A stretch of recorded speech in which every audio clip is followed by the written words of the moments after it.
Good evening, good morning, good afternoon, wherever you are on this wonderful planet of ours.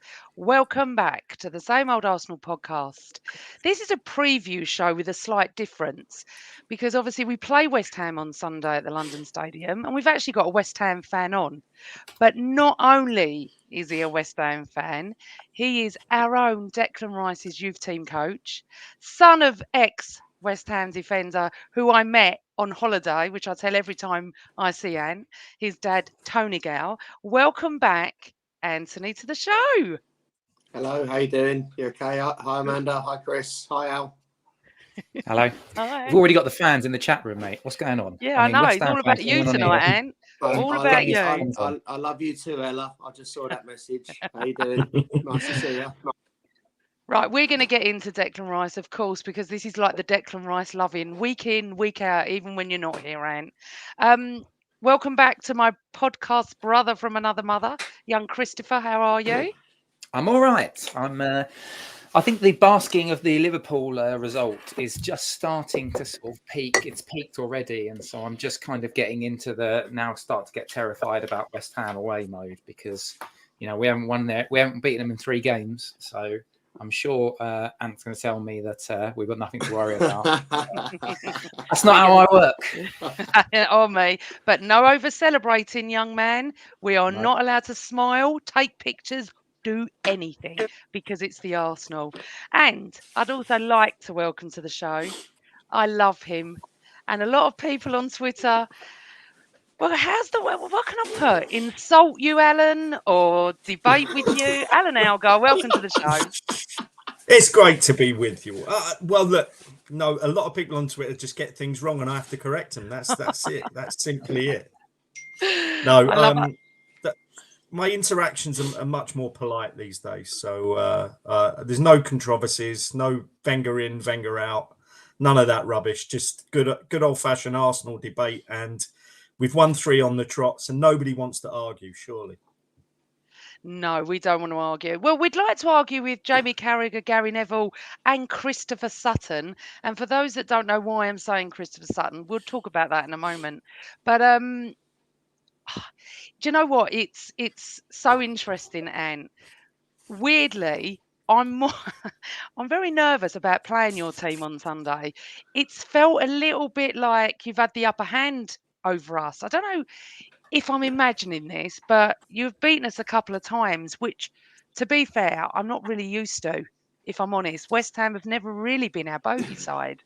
But what's your thoughts on Sunday's game? I mean, it's you don't know quite where to start. I just saw Andrew Southern's comment there. I just want to say hello to Andrew as well because he's a good friend. Oh, of hello, mine, everybody in and the I chat spoke- room. Sorry, Anne. Sorry. And also, let me No, just I say want to say something. hello. Any questions you've got for Anne or Alan, please get them in now. We'll star them because my admin next to me is now admin today. So hello, Christopher. I'm off this boy. We're going to definitely be asking Anne and Alan any questions later. So hello, everybody in the chat room, and hello, everyone on audio.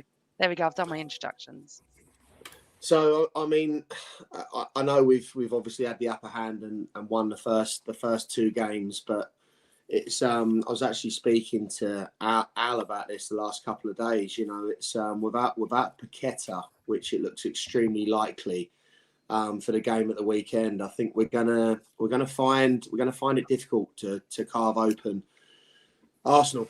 I mean, if you look at the way that we play, we obviously play a low block. Arsenal will have a lot of possession, and I have to credit ourselves, West Ham, the way we defended the first couple of games because it's been absolutely exceptional. But when we do get the ball back and when we get it back in possession, it is so key that we have the right ball players in possession, and Paqueta is such a massive part of that when he gets in possession to find the likes of Bowen and Kudus because without that, I think we're going to find a lot of the game being played in our half. And I think when you're going to have that sustained pressure over such long periods, I think without that outlet and that quality of Paqueta, I think it's without sounding too negative, I fear the worst for us at the weekend. Alan, do you agree? Because I mean, not that you've got a foot in both camps. You are a gooner, I know that, but you have quite big connections at West Ham, don't you? Yeah, I probably watch them as much as I probably watch them live as much as I do Arsenal through my job. So, Ant said right, Paqueta. I mean, Anthony says they struggle without Paqueta. Well, I can tell him now. 5 Premier League games this season where Paqueta hasn't played, and they haven't won one of them. So that's a big stat going into this weekend. They've I'm glad you backed that because I didn't know teams. that stat out, to be honest. Yeah. So look, they've got a 0% win rate without Paqueta in the team. In fact, he's missed 8 this season, and the only one they managed to win was a League Cup game away at Lincoln, and that was a narrow 1-0 victory. So you're looking at a team that massively rely on Paqueta, massively. And the thing about it is he doesn't just make the team tick, he makes certain players tick around him. So without Paqueta, Kudos doesn't play too well. Without Paqueta, Bowen doesn't play as well because they're all picking up the little elements of the game that he covers. And there's no creativity there. They really struggled at United at the weekend. In fact, some of their interplay at United, this will sound bizarre, a 3-0 defeat was actually better than when they won at the Emirates. Some of their interplay, but they just didn't have that final third ball with Paqueta. So that, on top of the fact that there aren't many big finishers in the team, you know, you've got Bowen, who is a fantastic forward, but he's a 1 in every 2.5 games guy, which I think is great, by the way, and that's not what he's there for. But you can't then put him up front and say, right, go and score 2-3 against Arsenal. And this little run that we're on against West Ham, the game last season where Dec was man of the match, hauling them back in to draw against us and kill our title chances. Then the League Cup game when we were there and we just didn't click that day. And there was the element of Dec going back. And I remember saying back then, I think it's good that he's gone back and just got that out of the way in that 20, 30 minutes that he came on in that game. I think that is actually a big positive that he's gone and he's faced the crowd. So this weekend, he knows what it's going to be like. But the game around Christmas, 30-odd shots, but none of them were of much quality at all. And it looked like we dominated on the stats, but in reality, they had their third and fourth choice centre-backs there, Mavropanos and Ogbonna, and they were untroubled the whole game. Now, at the weekend, I mean, Zuma's going to be back. He was carrying little knocks here and there, and he doesn't tend to play 2 games on the trot, but I think he will. I don't know who's going to partner him. They went with 5 at the back at the weekend. Would actually push Johnson into the midfield against Man United. So, and Johnson actually had a decent game, but he's usually playing right back. Kufal played just behind him. Emerson, left wing back, left back. He gets forward. He's a threat. But you've got Agurd and Zuma at the back at the weekend. They conceded 3. So I think Ogbonna or Mavropanos, one of them's probably going to come in. I don't know which one. But they're solid. They're organised. But they haven't got that threat. And we really should be taking them to task at the weekend because we owe them one. We owe them one. Okay, so with all that in mind, Anne, how do you think you're going to set up? Are you going to sit behind the ball? Are you going to low block us? Are you going to just catch us up? What are you going to do? Because we don't like a low block. We don't. Sorry to laugh, but I think I laugh because I can see Chris smirking as well, and Al's going to know what's coming. I know the way we're going to play, and look, you can't doubt David Moyes, the success that he's had over the last 2 seasons. Look, he's been fantastic we got a European trophy last year. Obviously, we're still in Europa Cup, the position that we've got. But what you're starting to find now is those narrow wins over Burnley, where we beat them 2-1 and Luton 2-1. Those narrow wins are going to become draws and they're going to start to become losses. It's and that's not in a negative way, and that's not a negative frame of mind. It's just realism when you play that type of football. We'll sit in a low block, we'll play with a back 5. And we'll very much be dependent and relying on the mistakes. Your only downfall will be your own mistakes as a team, which, and if you actually look at that, the chances that you're creating, and going to Arsenal, you create a lot of chances, but your conversion rate, if you had a Haaland or the instinctiveness in that final third of what Liverpool have, I think Arsenal would be sitting maybe 6, 7, 8 points clear at this time of the season, if we've got to be entirely honest, because you're creating. I'd love to see the stat, and we go to Al in a minute, because I'm sure he'll be clued up with it, but the chances you're actually creating, I would guess, without, Al told me the stat about Paqueta earlier, which, I can only tell you from watching it with footballing eyes what I see. I can't back it up with any statistics. But also, you take your game against Liverpool at the weekend, where I thought you were extremely dominant. Liverpool go up the other end and they make it 1-1. So it's They don't make it 1-1, and they don't make it 1-1. We do. They did nothing, honestly, and they didn't even score. I understand what you're saying, but they didn't make it 1-1. Let me just get that right. We scored that. With you saying that, and that goes on to my next point. With you, that's one thing that West Ham this season, if you go and look at all the games, teams will feel that they're dominant. They've had a lot of the ball, but Paqueta will find a pass. It will go out to Kudus. He'll do a little bit of magic. It'll go into Bow and it's a goal. Yeah. If you can find a way of nullifying Kudus at the weekend and having your best defender up against him, we'll find it very hard to create chances. I know that left side that you got for Arsenal at the moment, it's been chopping and changing. But if you really get your left side right against us and nullify Kudus, I think we'll find it very, very hard to score goals against you at the weekend. And again, it will be down to your own downfall in giving us something, because you're going to have so much of the ball. It's just going to be what you create and what those players in the final third can find to punish us. Yeah. So, Chris, do you know what's really interesting? Go. I didn't know Paqueta was injured, so I went on beforehand. This is my ignorance of Brazilian names. I went on to PremierLeagueInjuries.com and I saw Lucas Tolentino Coelho de Lima is out injured, and I was like, I've never heard of him. He's really not going to have any impact.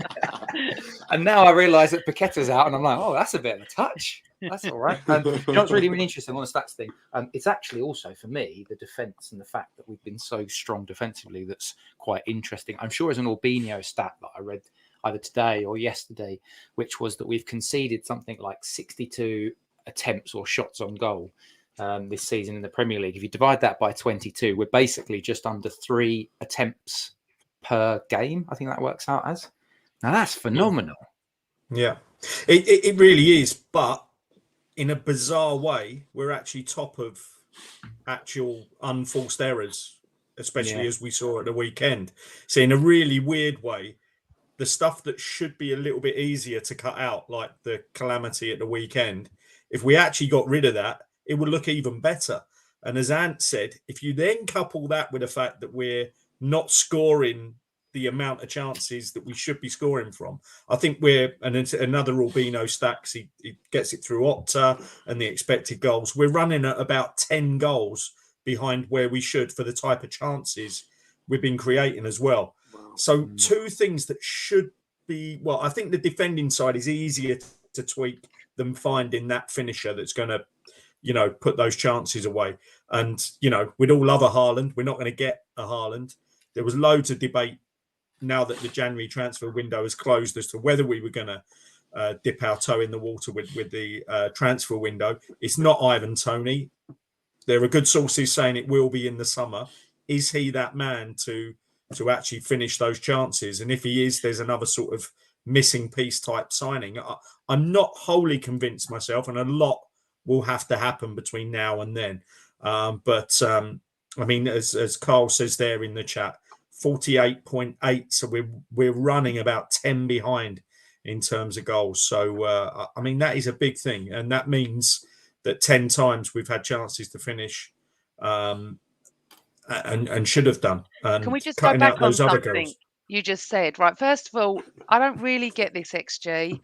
I think the only stat that counts is the goals. I don't even know what it means. And as I've just reiterated to you on before we came on air, I was listening to your podcast with Boyd and Josh on Football Tactically Arsenal, which I love. Big shout out for them. You spoke about the XG, and I was trying to understand it. What you're saying is it's chances missed. Is that what you're saying? I don't know. No, it's every single chance is given a rating out of 1.0. So effectively, Amanda, if you were standing on the line and I put the ball on the line and said you just got to tap it over the line, that would count as 1 because, like, as in you're not going to miss it. Okay, Right. so that would be 1 on XG because it's completely unmissable. All right. Now, a lot of the chances we actually had against West Ham were in the 0.05, 0.10. So there was only maybe a 10% chance of scoring, a 5% chance of scoring. So each chance that you have in the game is ranked by a percentage chance of you scoring from there. So yeah, through 1-on-1 with a keeper, you'd expect to score that maybe sort of 1 in every 3. So you would get 0.33 for that. So Who it all ranks stacks it, up. Al? Who ranks it? Well, it's a formula that was actually started by the Brighton owner Tony Bloom, and it was to assist him with his gambling back in the day.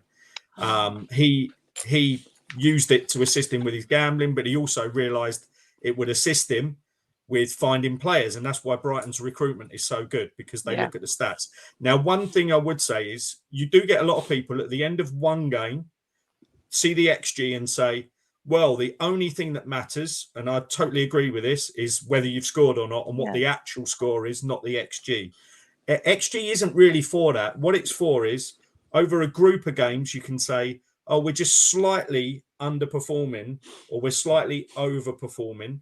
Or if you come out of a stadium and said, do you know what? I think we've been really unlucky today. You can then read it in XG and say, yeah, XG saying we should have won 3-1, but actually we were really unlucky today. So there's a bit of bad finishing, good finishing within there, but it's based on an average finisher in that league. But when did all this XG come in? Because Tony Bloom, the Brighton owner, has been using it for about 2 decades, probably more. It then became a qualified stat that professional gamblers were using. And then the clubs started using it as well. And the clubs realised that it was a good way of highlighting individual players. What's happened since then is that the analytics has moved on beyond that. So the professional gamblers are not even using XG anymore. They're using things like overlaps. They're using different things that players do on the pitch in terms of creating chances. So the stats have got much more advanced than XG. Intricate, than XG. But XG is a decent way of just saying, look, we're unlucky today. XG said we should have won 3-1. We lost 1-0. But if you miss it, there are people that misunderstand it quite a bit. And that's what I think I was trying to explain to Jeff, not to Jeff, to Boyd and to Josh. And one of the things that you can't misunderstand with it is if you have lots of low quality chances, it might add up to 3. But the fact you had loads of low quality chances in there still means there's half decent chance that you'll end up with 0, like we did against West Ham in the Emirates game, because the chances aren't good enough to add up. So they accumulate. So 10% chances doesn't necessarily mean you're definitely going to get 1 goal out of it, as we found out against West Ham. It's quite interesting, the XG, because I used it myself at non-league level when I managed, because we used to play a certain type of football, a certain style of football, of which you created chances, and having to justify that to a board in the respect when you're trying to get longevity in your job and you're trying to bring in a new style of play or implement a new style of play. Like, let's take, for instance, Russell Martin. Russell Martin at Southampton, I think, struggled to win his first 5-6 games, but they're playing a fantastic style of football over at Southampton, and they're, 25 unbeaten now? But if you looked at their XG and you took the statistics from those first 5-6 games, the chances they created and they weren't capitalising on them from the style and the methodology of play and that process and that philosophy. Graham Potter was the same at Brighton. When you're trying to implement something new, it's good when you've got the statistics, Amanda, behind it to sometimes prove it to the uneducated eye. Because sometimes, it's not saying people, it's about educating people, because people in football now are from different walks of life. They're from different industries that invest money, that look to, they're business people. So when you've got the people at the high end of the spectrum, if you like, look, well, actually, we're getting into these areas, we're doing this. If you allow us X amount of time, we're creating this will actually happen. And you've got the stats to do it. And then it drops. Like this, look, Southampton, they're sitting in second place in the EFL now, and they look like they're going to get automatic promotion. But if you would have not looked at those statistics and just sacked him for not winning his first 5-6 games, where would Southampton be now?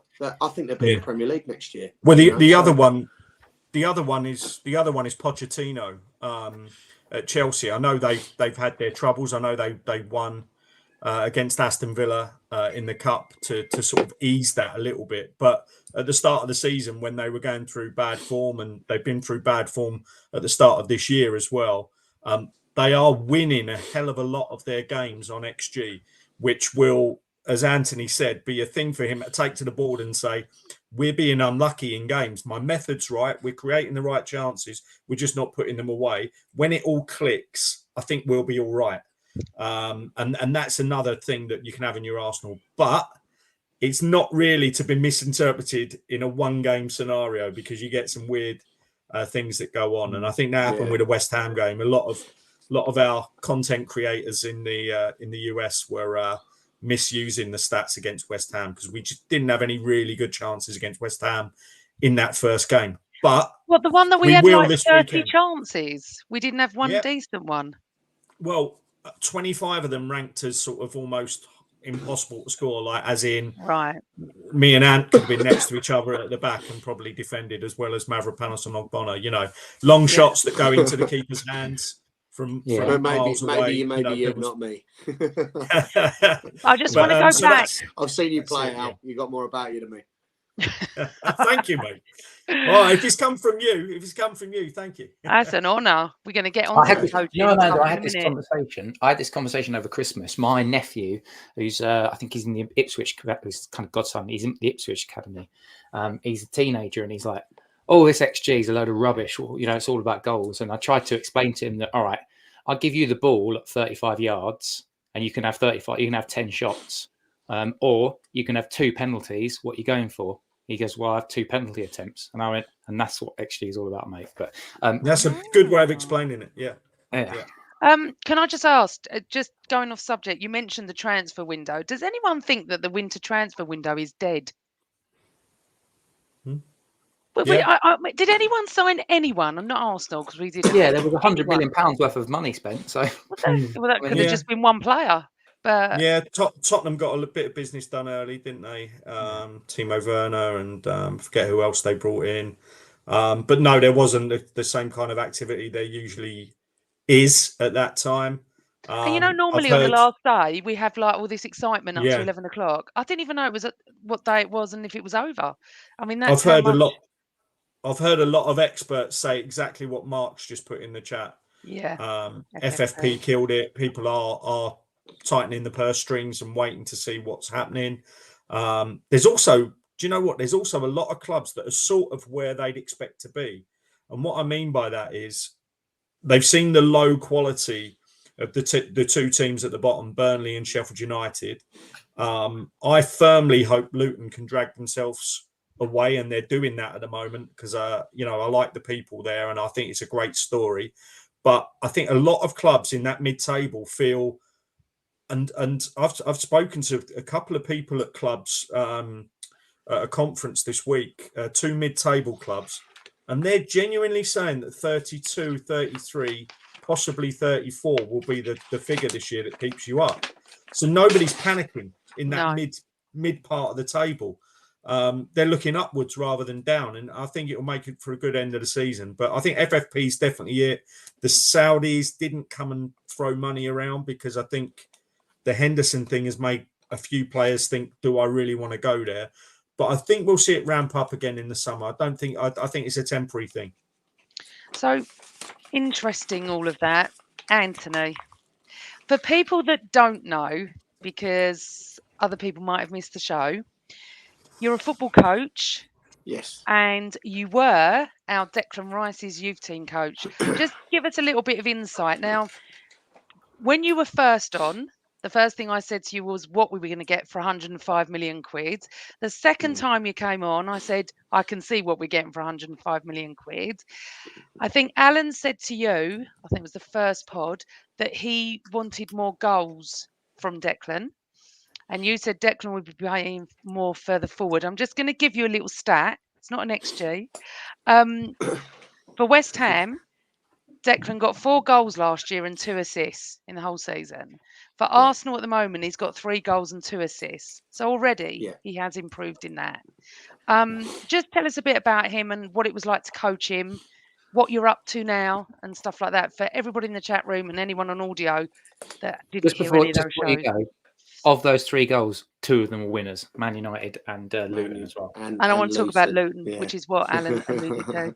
Yeah. So I coached Declan as he was, what was he? He must have been 7, 8 years of age in the pre-academy at Chelsea Football Club, where I first got to know him and started to work with him. And he got signed as obviously an under 9. And I had the pleasure of seeing him grow. I was actually doing the under 9s at the time with a coach called Joe Edwards. You know, Joe is now the Millwall first team manager. Really good to see him doing so well and really deserves an opportunity. Really, really nice guy, very well educated and stayed in the system for a significant and worked with Frank Lampard as well at Everton and Chelsea. So Joe's done really well. But working with Declan, I mean, you could see it from such an early age, the quality he possessed, the attitude that he had.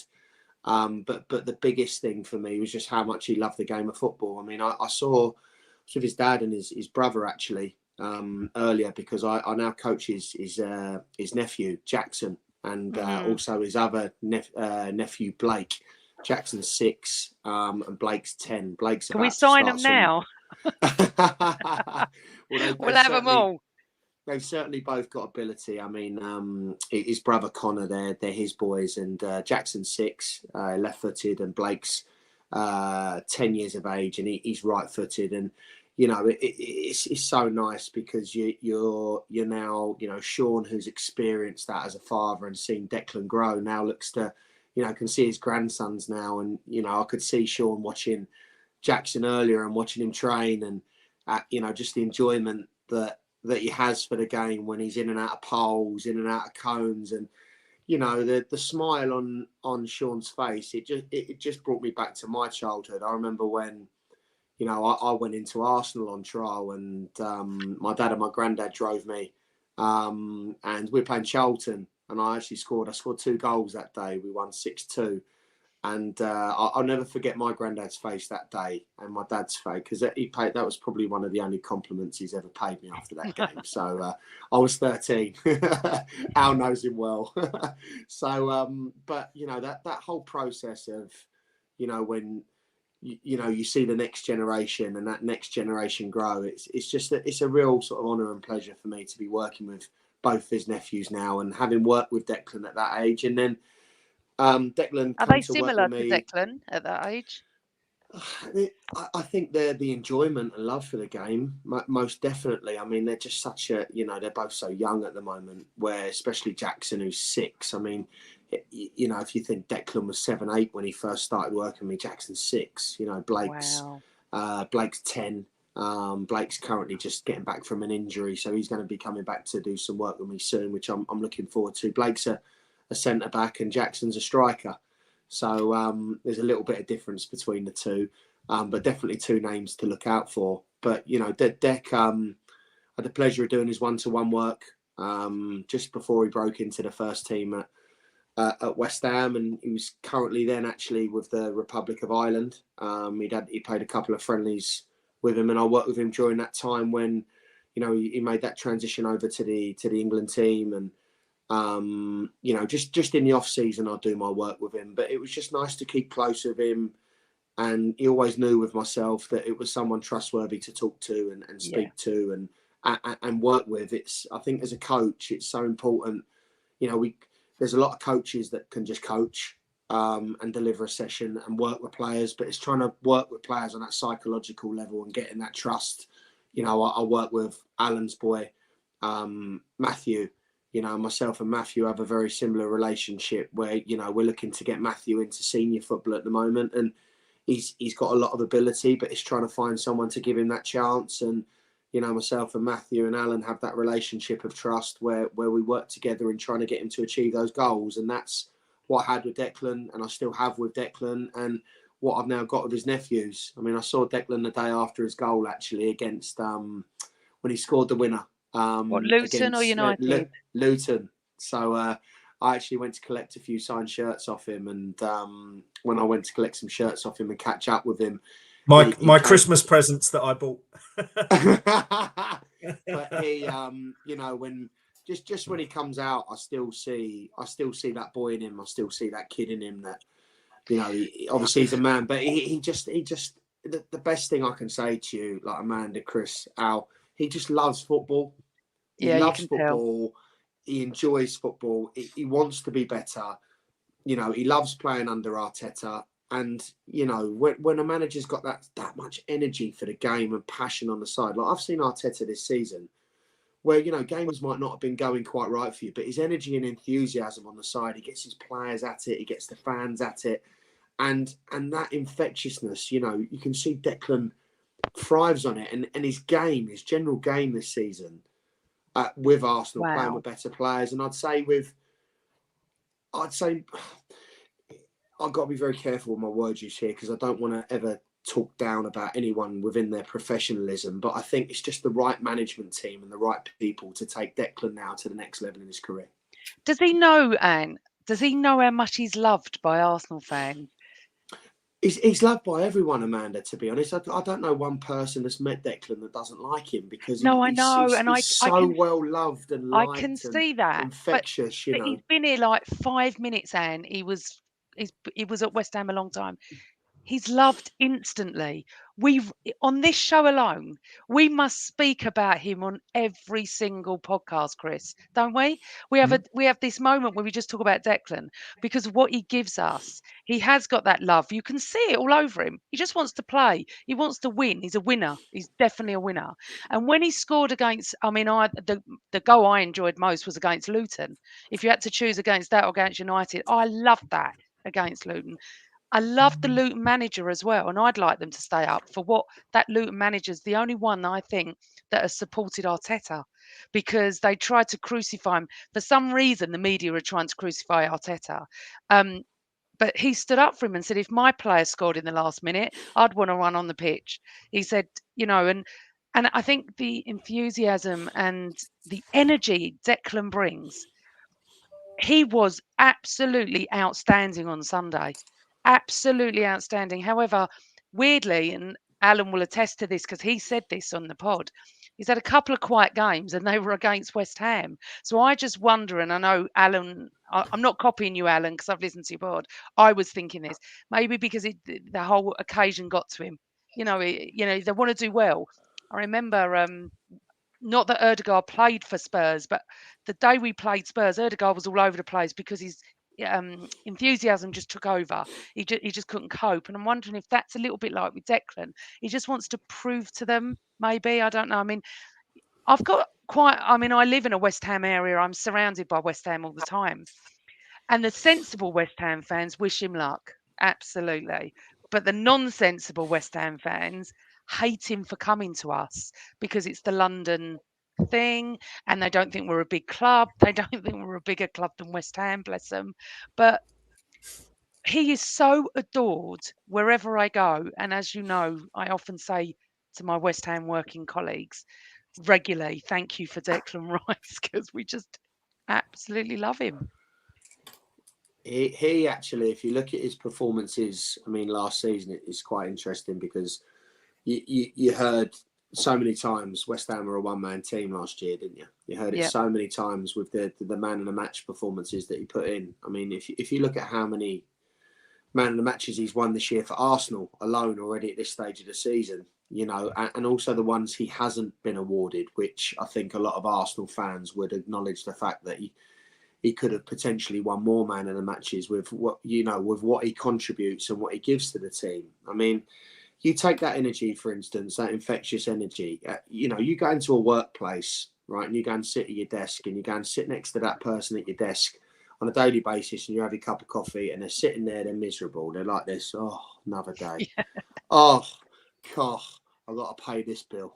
Oh, do you know what? This happened at home. Oh, you don't, or you go to work and you sit next to that guy. How you doing? You're right. How's your day going? Yeah, you feeling good? Yeah. How are you? Yeah, brilliant.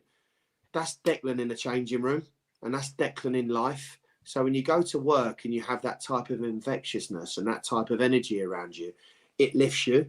And that's something that I always try and do with my coaching, because I find that there's so many people that always, you know, every day we wake up, every day we breathe air, we're blessed. We're blessed when we wake up every day. And, you know, and I genuinely believe that. And with Declan, he's exactly the same. And when you bring that into a changing room with that type of energy, that type of quality, you know, he's, you know, you'd say at the moment in the world that the two at the best at what they do in the world are Declan Rice and Rodri, which I think if you look at those two players, they're the two best in the world. And it's a big thing to say, but I think even statistically, you could look at it by the educated eye. But I think they'd walk into any team in the world with what they do, those two players. And that's the player that you've got at the moment with an Arsenal shirt that enjoys wearing the Arsenal shirt and that gives you 100% in the Arsenal shirt. And, you know, any West Ham fan that turns around and would ever say anything derogatory about him, I you know, to be quite honest, I haven't heard anything bad said about Declan since he's left West Ham, because the people that I keep company with and the people that speak about West Ham are very, very complimentary about him. And also the reception he got, for, you know, in the first game was also a very positive one, because what he gave that club from a youngster to the time that he left lifting a European trophy, no one can do anything other than credit him. And, you know, I think as a West Ham fan, of course you want to turn around and say you're the biggest side in London, but also you have to have that realism. You are where you are for a reason, Arsenal Football Club. You're competing for a Premier League. Are West Ham going to compete for a Premier League? We'll be very fortunate to finish in the top 10 this season. And I know we're sitting in 7th, but a top 10 finish would be brilliant, and a good finish in Europe with the squad that we've got and the players that we've got. It'd be good for David Moyes. So it's been a great move for him. He's playing ever so well. He's now moving to a club like yourselves. He's now being recognised for the top world-class player that he is. Lovely. Can I ask a question? I couldn't feel any better. So I thought I went to the League Cup game, and I thought there was a pocket of West Ham fans that booed him, but I think they got drowned out. There was. They got drowned out. They were near. Yeah. They were near me. Yeah. They were near me. I was actually in the home end, or in the home section. But yeah, they got shouted down. But remember, Anne is not on social media, so he does not see it or hear it. He's only on LinkedIn, isn't he? So I'm talking about in the ground. So I was literally. Yeah, but there was a few. I think they're always hurt. going to be a few, aren't there? Of course, there are. I mean, listen, people get hurt when players leave clubs, and he did. He was West Ham. I was at the game when he took the ball off Partey and came running towards us, and then scored, and that was 2-2, and that was the end of it. He took the ball off Partey. That's the sort of player he is. But we just absolutely love him. I mean, I can't wax lyrical about him anymore. Even when he has a quiet game, we go, oh, he was a bit quiet today. Not bad, just a bit quieter. You know, he can't play fantastically well for 38 games. And he must be loving playing in the Champions League as well. And I think what we noticed at the beginning was when he was singing North London Forever, he was like looking around the ground, singing it and stuff like that. And the excitement of being there, I suppose, for him. And I think you're right. I think he's playing under a manager that he plays well, he respects as well. And I just want to get to Arteta because it will bring us nicely in. So, as I alluded to, Alan was on the pod on Monday evening or whatever. No, it was on Sunday, wasn't it? And I listened to this pod tonight. And virtually towards the end, Alan, I was agreeing with everything. And then up pipes talking about Mikel Arteta and the press, and outside, rival fans do not like Arteta. I don't care about rival fans anyway. But Boyd said, and a lot of Arsenal fans didn't like him and don't like him. Alan, come on. What? there's a few on social media that are idiots. Obviously, we've Yeah, all I got agree. them. I agree. You didn't say it. Boyd said it, and I was like, really? Yeah. People, Arsenal fans, don't like Do you know? Do him. you know? Don't like Do you, his no. passion. Even Anne alluded to his passion, what he gives to our club. I think he's No, I agree. absolutely brilliant. I love him.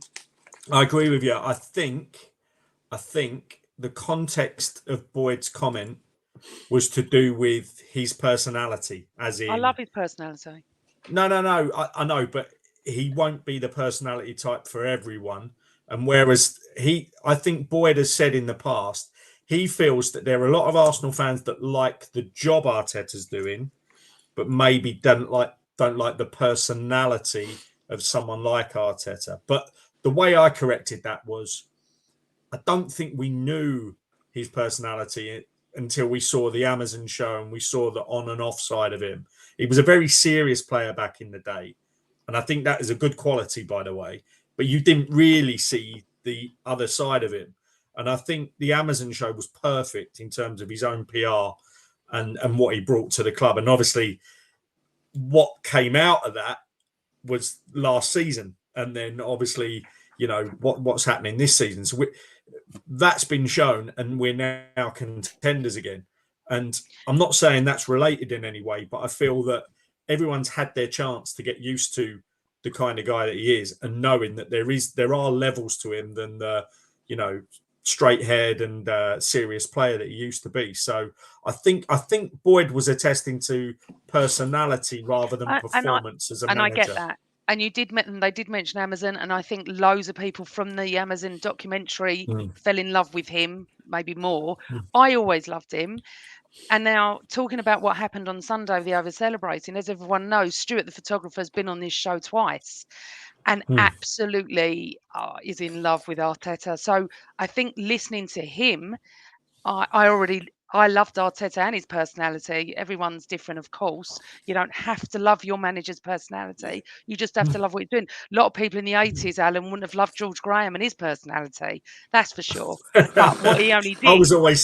I was always scared of him. I met him so many times, and I remember always being absolutely terrified. Yeah, I get that. I've got one picture with him, and it looks like he's got me in a headlock. But he's really just like this stern guy. But I mean, he was my favourite. But I had that respect, and I didn't have that. And remember, we were a different connection. age, One of Alan. Sorry, we just were while I remember this quickly. Go on. Obviously, it wasn't an Amazon doc, but people say one of George Graham's best little bits of where you got a snippet of how much he loved the club, how much he motivated the players, and how good he was as a boss is that little bit where he's talking about the teams up north, and we just had the points deducted, and all the players are sitting around at Colney, and he said we've got to get the fans on the side a lot more, and then that encapsulated him. And Arteta had a whole series worth of it. And I think they're very similar. I really do. I really think they're similar. They've got a winning mentality. Absolutely. Yes. And I think if you didn't have, I don't know how to say this without saying it, but if you didn't have Man City that was owned by whoever they're owned by and the amount of money they have spent over the years, we may have had more, how can I put this, more cups and things. But what I was saying is, Alan, in the 80s with George Graham, we were a different age. So I was a teenager. So for me, George Graham scared me, absolutely scared me. To the point where he would be like the headmaster of the school, and you would be like, and obviously, I'm friends with Kev Campbell, and they respected George Graham, absolutely respected, and I think these players respect Mikel. Yeah, and I think what's going to bring everyone even closer together is the fact that these idiot pundits, Jamie Carragher, Gary Neville, what they only did, I mean, obviously I've ranted about this on Sunday, and then I heard Gunner Blogs ran on Arscast, which is the best thing ever, and you've got to listen to it, and hence why I'm calling him Christopher Sutton. It is the fact of we've watched Jurgen Klopp run on the pitch and celebrate. Mikel didn't run on the pitch. He ran down the side and came back again. We've watched that, and I thought, good on you, Jurgen. I've got no problem with it. A manager is celebrating his team doing something. And then Jamie Carragher goes, Be disciplined, go down the tunnel. You've just beaten the league leaders. We had to win, Anthony, to even have a chance of staying in for the league. And he's I've got telling us something to add to get on off the this. pitch. He needs to get off the bloody pitch and get off our screens. I tell you. with from I can talk from a coach's perspective. When you've got a manager that you play under that cares for more than just 3 points, passion's important. Now, you get a lot of managers that manage, and look, the job title is 3 points and success. It is, because if you don't get it, you might get your time, like we spoke about with XG and getting people to understand the process of what you're trying to do, how you're trying to build it. But, there was a time when Arteta, it wasn't going particularly well at the start, right? Then you end up winning the FA Cup, I believe. And then things started to really, really kick off. But he believed in what he was doing.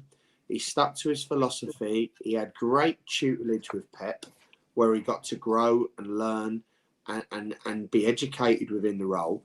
But he has a ethos about him, and he has this aura about him where he actually cares not just about Declan playing games, he cares about Declan's life, right? Yeah. And he will care about all of his players passionately, not just about producing on the pitch, but actually what's happening with their sons, their daughters, their wives, their grandparents, their mums, their dads. And he'll take an interest in that. Now, you can see that with the passion that Klopp has, that Arteta has, and that Pep has, that they are them type of managers. Because let me tell you, when they say they've got money, they've got this, they've got that, they are the hardest jobs to have, because it's more than just coaching. You're having to manage the human being, manage the person. And Arteta is passionate, and this is why the people love him that work around him, because he takes a keen interest in everyone around the football club, what they do, their job titles, and you could see that in the documentary. And it's not just there for the documentary's fact; it is there because that's what he does from day to day. And I can only speak when I've heard Declan talk to me and what he said to me, and the passion and the love that he has for his manager. And you can see that by the way that he reacts, because he's not just reacting and celebrating because it's 3 points. He's celebrating because, do you know what? Something that he's worked on in training religiously, and he's looked at and he's studied with his coaching team, and he's gone over time and time again, has come off. And to explain that as a professional myself, if you work on a set piece and it goes in, or you work on trying to prevent a goal in a specific situation, and it happens, it is so rewarding, and it's better than any price or anything in life when that player or that team succeeds in doing something that you believe. And he's passionate. And do you know what? People slate and have a go at what's different in life because they do it because they're scared of it and they fear it themselves, and it's maybe their own weakness.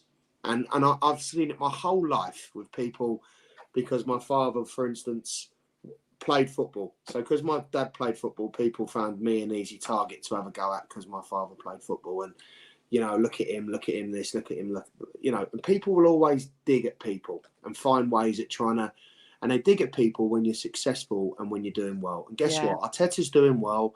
Arsenal are playing well. So guess what they're trying to do? They're trying to dig. All I'd say to Arteta and his team is stay strong, keep doing what you're doing, keep playing well, keep enjoying winning games, let the fans enjoy the manager, let the manager enjoy the fans, let everyone enjoy each other, and go and try and win a title. Because everything else, what other people say, is completely irrelevant. Who cares? I love that. I wish I could record that bit. Good speech. But who cares? Like, who cares No, exactly. what someone has And to the thing say? is, Who cares? and Do you know what I mean? on Twitter on Monday, I think I tweeted that I hope if we do beat West Ham, that Arteta goes and grabs Stuart's camera, goes in front of our fans, get the players, take a selfie, and tag Carragher, Neville, and everybody else.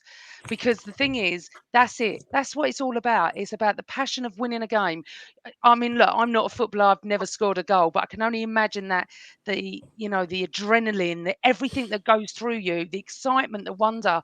We've just Great beaten feeling. Liverpool. We've just beaten Liverpool, and we've beaten them well. We took them to the cleaners. We didn't sneak a 1-0 win. It wasn't a rubbish game. We were outstanding. I'm not being funny. He's run up and down the pitch, and Erdegaard's taken a picture. Please, do me a favor, this anti-Arsenal celebrating thing, but all it's done, it will just bring us closer as a group. Now the players will want to go out and win even more for us, for their manager, and for the Arsenal. So thank you. Very good speech. You're very right. And if anyone's going to listen, they're going to listen to you. Absolutely. Thank you very much. Young Christopher, we must Yeah. have questions for Anthony and Alan. We do. I'm going to start off with a question from myself, actually. on. Anthony, but actually also then Alan, because obviously you watch a lot of West Ham. So West Ham last season won themselves a trophy. They're very happy about that. I have a wry smile when they sing Champions of Europe. We know what we are. But I feel like, and I said this to my brother, and just for full disclosure, when we were just chatting before we went live, for those of you listening in, most of my family are West Ham fans, and my brother's a West Ham fan, and he didn't particularly like the football that Moyes played. I said to him, once that trophy had been won, does he get a free pass next season then? And my brother said he probably does. But that was, bearing in mind, that was right in the wake of winning that trophy. When does that pass run out, in your opinion? Not just from your perspective, Ant, but also just from West Ham fans in general that you speak to. Has that pass already run out? Is everyone saying, oh, he won us a trophy last year, but we've had enough? I could not have spoke to a more split bunch of people and fans if you could even try. Like, I've got one person turning around to me saying, I can't stand the style, can't stand the way we play. And then you've got the next one turning around and saying, do you know what, but we're getting results and we're winning games. It's much better. It's a much better feeling to be going into work on a Monday, winning and picking up a point and getting beat, or, you know, we're going away and getting a result at Luton, Burnley, going and beating Arsenal, you know, like, and I'm not just, you know, I'm not saying that to wind anyone up, but, you know, but me personally, my own opinion, I mean, I've been so fortunate to have the upbringing that I have, to have grown up watching so many good West Ham sides through the years, and I'm very fortunate enough and blessed to see my dad playing so many of them. But I've always been educated in a way to try and play football. I've seen him play football out from the back. He was a cultured footballer, my father, and he's tried to always teach me to play that style and that way. So I've been brought up around that way, as of a lot of West Ham fans seeing that style, and it's very different, you know, to see a Thomas Souček in the middle of the field, you know, relying on a Ward-Prowse set play or a counter-attacking movement. You know, when, you know, we go back and we look at, you know, your Alan Devonshire's out wide, you know, your Rio Ferdinands, Joey Coles. Like, I can go through like the Paolo Di Canios and go through, you know, the players that we've had, the styles that we played. And for me personally, you know, Al saw my opinion and what I thought when I went in at half time against Panathinaikos. Like, you know, I was in his box. And I was with a good friend of mine, actually, Gale, watching the game, and we were watching it. And Gale was like, where are you going? Because he doesn't go to a lot of games. I said, I've had enough, mate. I'm going to go in and watch it inside. And he turned around and went, oh, whoa. I said, you start there and enjoy the atmosphere, mate. I'm not watching it. I'm going to see if I can catch another game on the TV. Because, you know, and Al will back me. Like, that's what I'm like, because I just feel like we've got a good, talented group of players that could play more football than what we're showing, and we could be a little bit braver. And do you know what? I think that especially a lot of the ex-pros and the ex-professionals in and around the football club and other people that have played at West Ham, I think would maybe even prefer to see us finishing lower down the table but playing a more elaborate style. But, you know, David Moyes as a manager has done what he said on the tin, and he's got a good win percentage, and, you know, he's getting results, and we're still in Europe and we're still there. But there's only so much time and only so far that goes, you know, and we're starting to see it now with the results. And my prediction will be you'll continue to see that now until the end of the season. You won't see an increase in form. You'll see a decline in form, and you'll see us sinking lower in the table and getting knocked out of Europe. But that's me just speaking with realism and saying how I think it's going to be. But a real split bunch from West Ham, but me looking at it realistically without passion, you know, saying I love the club. You know, it's me just talking realistically that I think we're going to finish around 13th in the division. say 12th, 13th, and we'll be knocked out of Europe. And then it will be down to the board at the end of the season. What way and what direction do you want the football club to go? You've got Bowen, you've got Kudus, you've got Paqueta, you've got Ward-Prowse, you've got Calvin Phillips. Got some decent players here that can play football. What do? Do we look for a little change in management, or do we keep it the same for another season? Because I guarantee if you keep it for another season, Kudus, Paqueta and Bowen ain't staying. Because they'll want to play in better sides, because Bowen could be brilliant for the likes of yourself with the way that he's played. Kudus won't be short of offers. Paqueta won't be short of offers. And Ward-Prowse, with the way that he's playing, he won't be short of offers, because as a footballer, you want touches of the ball and you want to enjoy your football, whether that's in the Premier League or whether that's in the Combined Counties League. Al, what have you heard from, what's the grapevine from your end? Yeah, I mean, Anthony's dead right. It's a split fan base. It's back to the days of, I always said during the last few years of Arsene Wenger, it was very hard for the sensible fans to get an angle, because the sensible fans didn't want to hate him because of what he'd achieved, but they were still saying we need change. And I know Amanda probably, I think, a lot of the time we agreed exactly on all of those opinions during that time. You can't hate him, you can't disrespect him, you can't do anything like that, but you can also respectfully ask for change. Another thing that's similar is that, like you have these debating things at school where they get a kid to say, right, this is your opinion, go up and speak 3 minutes on this, right? If you asked any West Ham fan now, you need to do 3 minutes on why David Moyes should go, they would do a decent 3 minutes. But if you also said to them, do 3 minutes on why he should remain, it would be a very decent 3 minutes. And it's the same as we had with Wenger at the end. The last 10 years of Wenger, if you put me up there, I could have done 3 minutes either way, and I could have convinced you both ways, because there's loads of evidence both ways. And that's exactly how the West Ham fans feel at the moment. So when they come out of a defeat, they're despondent because they think they should play a bit better football. If they come out of a win, they say, well, that's the only thing that matters. And then you get that debate between the fans. And at the moment, it's respectful. But he has been talking about a new contract and whether that will be on the table before the end of the season. But I fear, a bit like Ant, that although the start was really good this season and they sort of outperformed their points at a certain stage, they've been up high. They won our place to go, I think, was it 6 that night?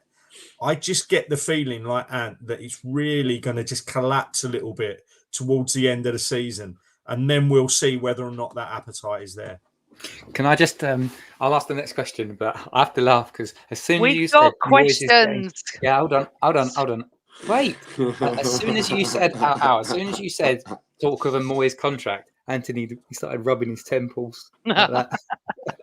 I was purposely not trying to give off any sort of psychology, but was that too obvious? Right, okay. Let's do a quick fire one. Let's do a quick fire one. Is Anthony a better golfer than Declan? Oh, good question. Was better than Declan, but Declan's much better than me now. All right, that's that one done. Carl says, what does Declan have to improve on? Alan, you can start that, and then we'll go to Anthony. Not much at all. We did have the debate earlier in the season, as Amanda said, that he's playing in a team and for a manager that like to be on the front foot. And in most of the games that Dec plays for us, we're the favourites, aren't we? The favourites to win. We're not the underdogs. We're the favourites. We're going to have more of the ball.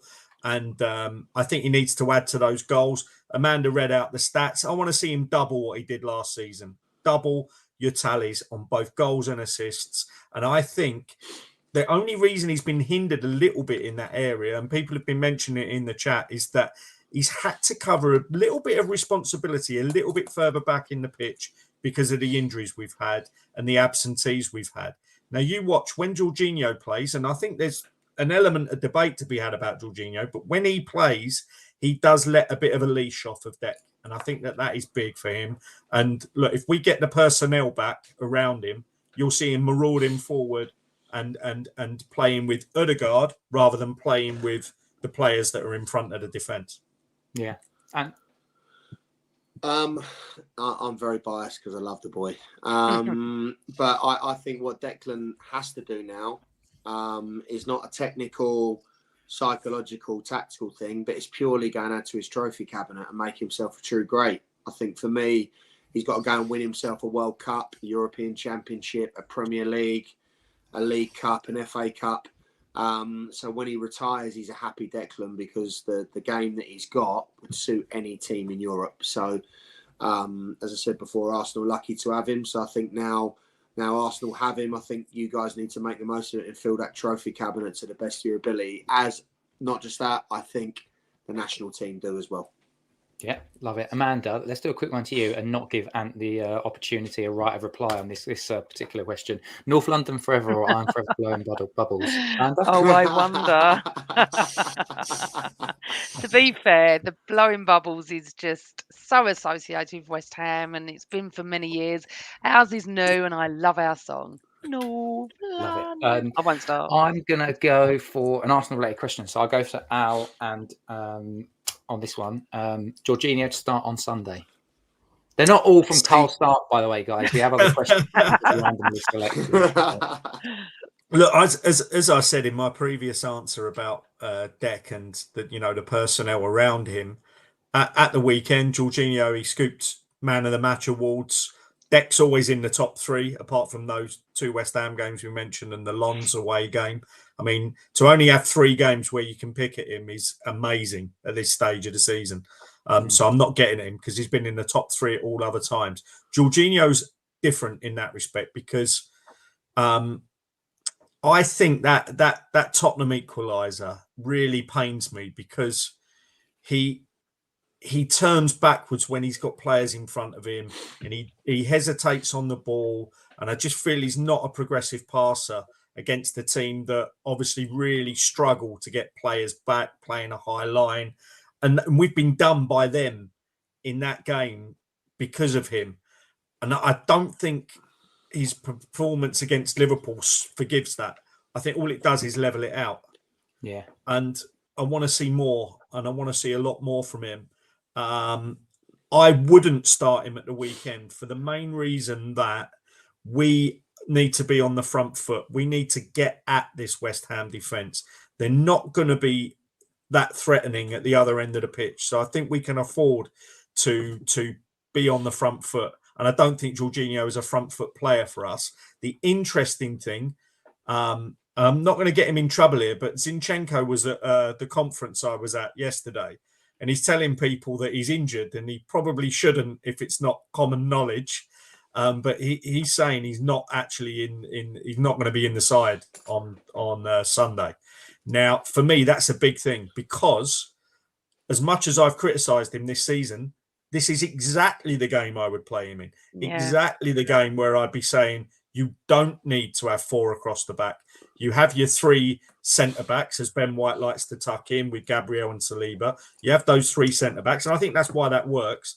And you get him forward. Now, we are going to be left with Kiwior or Tommy. I know Tommy should be back. I don't know if he's going to go straight in. I don't think he will. I don't think he will be back. So you're looking at Kiwior, and you are looking at someone that, although he got 2 assists at the weekend, or 1.5 assists at the weekend, he's not going to be as progressive. And I think that West Ham might attack him. And as Ant said, that left-hand side is going to be huge. So that'll be a really interesting battle. I wouldn't play Jorginho for that reason. And I would have hoped Zinchenko would be back, and he's not going to be. So I think we'll have a little bit of a headache there, but we need to be on the front foot, and we should win this game. We owe West Ham one. And I watch them as much as I watch us. And there's no way we shouldn't be beating them once in the season. I agree. Yeah. Have we got any more questions before we say goodbye? We'll do a couple more. I actually am with you, Al. And one of the questions was about whether, and I've been thinking about this, whether or not you start ESR instead of the likes of someone like Havertz. I guess it depends if you've got Gabriel Jesus back as well, because I just think somebody like Emile Smith-Rowe running, ball at his feet, he's already He's already had a good opportunity to get some minutes under his belt at Nottingham Forest. We're going to play a low block team like Nottingham Forest did. So I just feel like Emile Smith-Rowe could be an opportunity, perhaps instead of Kai. But I guess it depends on what happens with Gabriel Jesus as well. The only reason I would have Havertz in is that it's absolute bread and butter for West Ham to be winning those balls there. And that is probably why we struggled on the 28th of December, because the players we had around their centre-backs weren't actually affecting them physically. And if Havertz is playing in the place of Jesus and playing in that further forward role, you can get him in amongst their two centre-backs and actually be winning those balls and having people run off them. You're looking at two quite slow fullbacks either side. As I said, Johnson played in the midfield. He's one of the faster ones, but he played in the midfield at right wing back the other day. So you can really get Emerson and Kufau down those wings. And so, obviously it's going to be key for Martinelli and Saka. And I think that's where our joy is going to come. And I would stick with Havertz here. Yeah. One for Ant, which is an interesting one that came in earlier that might be worth talking about, because you were talking about obviously your coaching, some of Rice's nephews. And he actually asked this at the time when you were talking about this, and I just saved it. What can you see in a 6 to 8 year old lad that makes you think they can actually make it, do well? It's a good question.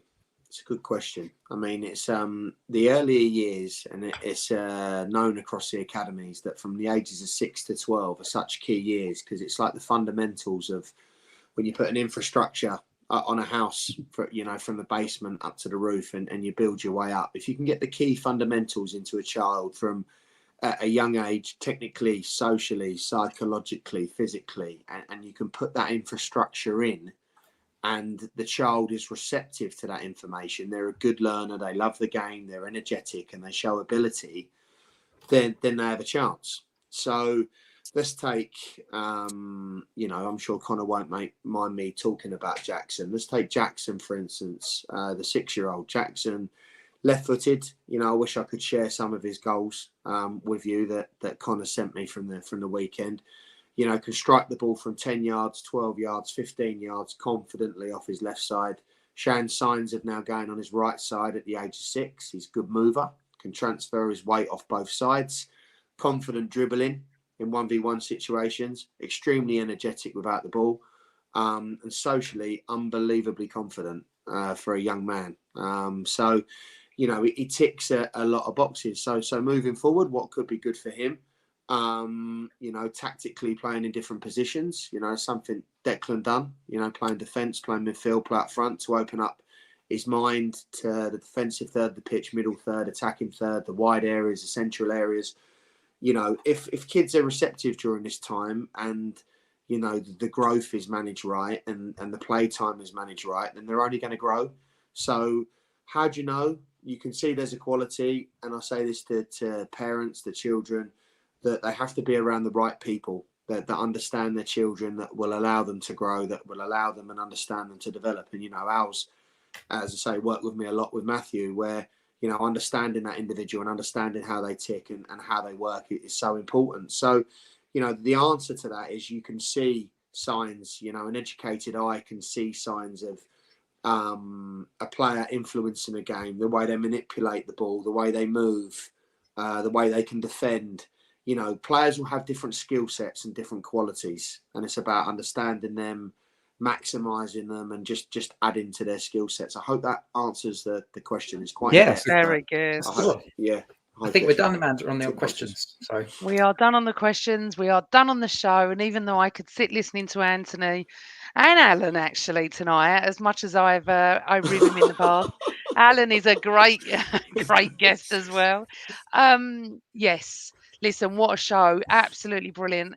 Anthony, this is your 3rd appearance. You're going to be coming back before the end of the season. We will make that happen.